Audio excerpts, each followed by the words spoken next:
বাচ্চাদের সামনে কখনো এই কাজগুলো করবেন না, তাহলে বাচ্চার চরিত্র নষ্ট হয়ে যাবে। কিছু মায়েরা আছেন, তারা বাচ্চাদেরকে লালন পালন করেন, তাদের সামনে এমন কিছু কাজ করে ফেলেন যার কারণে বাচ্চার চরিত্র নষ্ট হয়ে যায়। খবরদার, এটা কখনো করা যাবে না। অনেক বাবারাও এটা করে থাকেন। এক নাম্বার হচ্ছে মোস্ট ইম্পর্টেন্ট, বাচ্চার সামনে কখনো কাপড় পরিবর্তন করবেন না। বিশেষ করে কিছু মায়েরা এমন রয়েছে, মনে করে বাচ্চা তো ছোট, বাচ্চা কি বুঝবে। 2 বছরের পরে বাচ্চাদের সামনে কাপড় খোলামেলা করবেন না। কেননা 2 বছরের পরে ক্ষুদ্র ক্ষুদ্র ছোট বিষয়গুলো বাচ্চার মনে থাকে, বড় হওয়ার পরেও মনে থাকে। এজন্যই আমাদেরকে সবসময় সতর্ক থাকতে হবে যাতে করে বাচ্চার সামনে এই ধরনের কোনো কাজ আমরা না করি।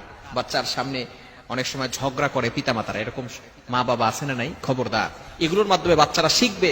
খবরদার, বাচ্চার সামনে কখনো আপনার ওয়াইফকে শাসাবেন না।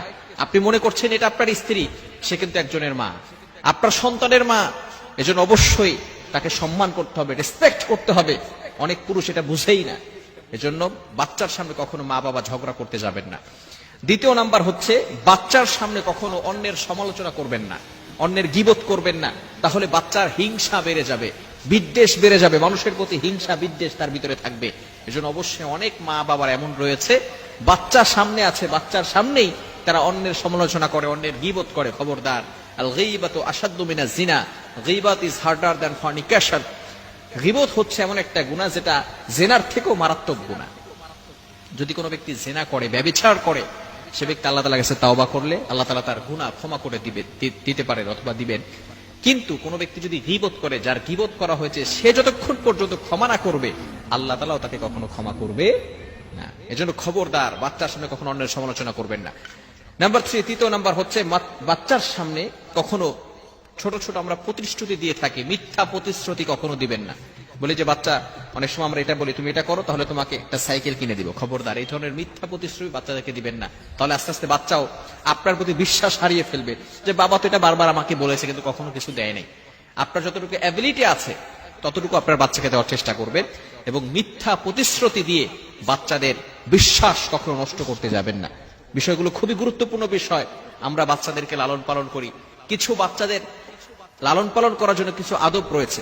মনে রাখবেন, শুধু সন্তানের পিতামাতার প্রতি দায়িত্ব বিষয়টা এমন নয়, বাবা মারও কিছু দায়িত্ব রয়েছে সন্তানদের প্রতি, যাতে করে এই সন্তান আস্তে আস্তে বড় হওয়ার পরেই সে ইসলামের পথে চলে আসে, সঠিক পথ সে চলতে পারে এবং সে আদর্শ শিক্ষা পায়। এগুলো কিন্তু অবশ্যই বাবা মার দায়িত্ব রয়েছে।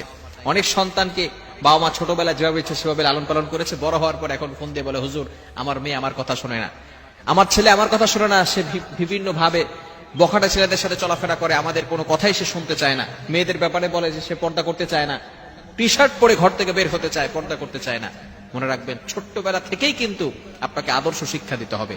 ছোটবেলা থেকে আপনি আদব শিক্ষা দিবেন না, বড় হয়ে যাওয়ার পরে এরপরে কিন্তু আপনি মারধর করেও কিন্তু তখন আর ঠিক করতে পারবেন না। এজন্য অবশ্যই ছোট্টবেলা থেকেই আল্লাহ তাআলার কাছে দোয়া করা, রব্বি হাবলি মিনাস সালিহিন।